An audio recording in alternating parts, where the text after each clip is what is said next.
Намайг наран тивагийн солон гэдгээ одоо эмээгийн дээрээсээ 5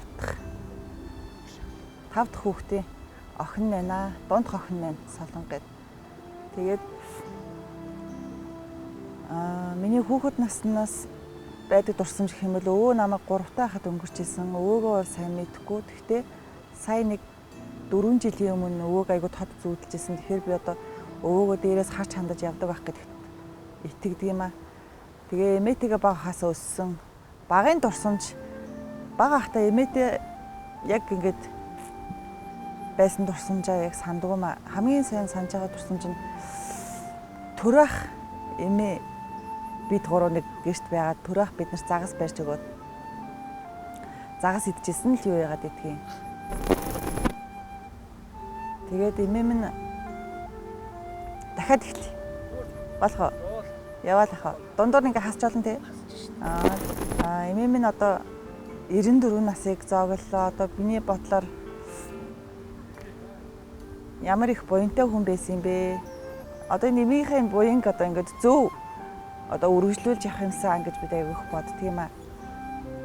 Тэгээд араас нь эмээгийнхээ одоо ажил явдал нь болоод 2 хонжийн араас нь бид нар буян сайн хийгээд дараа төрлөө сайн олоход нь ардаас нь буян сайн хийн гэж бодож байгаа.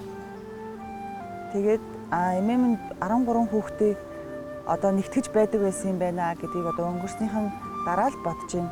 Одоо эмээ байхгүй болсноос хойш одоо бид бүгдийг хамт байлгадаг байсан. Юуг нь цаашаа үргэлжлүүлж авч явахын тулд одоо би энэтэйгээ холбоотой байхын тулд холбоотой байх зүйлийг л одоо ер нь хийн гэж бодож байгаа даа.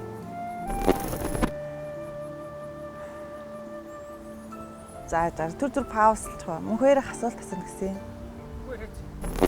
Би болохоор нөгөө нэг эмээг одоо энэ амьдрал дээр нь өөрийнхөө төлөө ер нь юм хийгээгүй гэж боддог. 13 хүүхд төсгөнд чи одоо би л өөрөө 3 хүүхд төсөхөд ямар их цаг хугацаа бүх залуу насаа зориулж байгаа лээ. Тэгэхэд 13 хүүхд өсгөнд чи одоо маш их одоо өөрийг хариуцлага штэ. Тэгэхээр энэ наснда бол өөрийнхөө төлөө юм хийж чадаагүй, өөр хүүхдийнхээ төлөө бүхнийг зориулаад одоо ингээд 150 гаруулаа болцсон. Одоо бүгдээрээ сайхан явж штэ.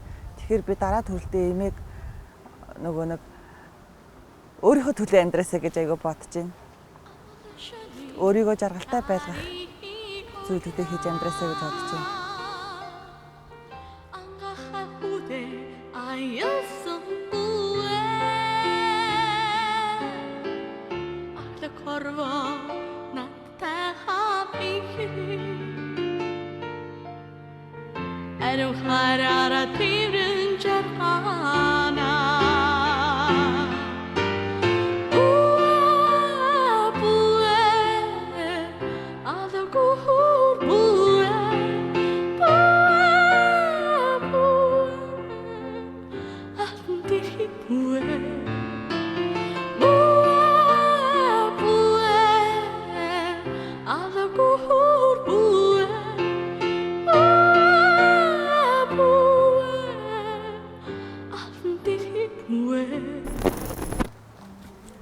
Одоо ингээд эмээ минь байхгүй болсон ч гэсэн хамт эмээ байхдаа бид бүгдийг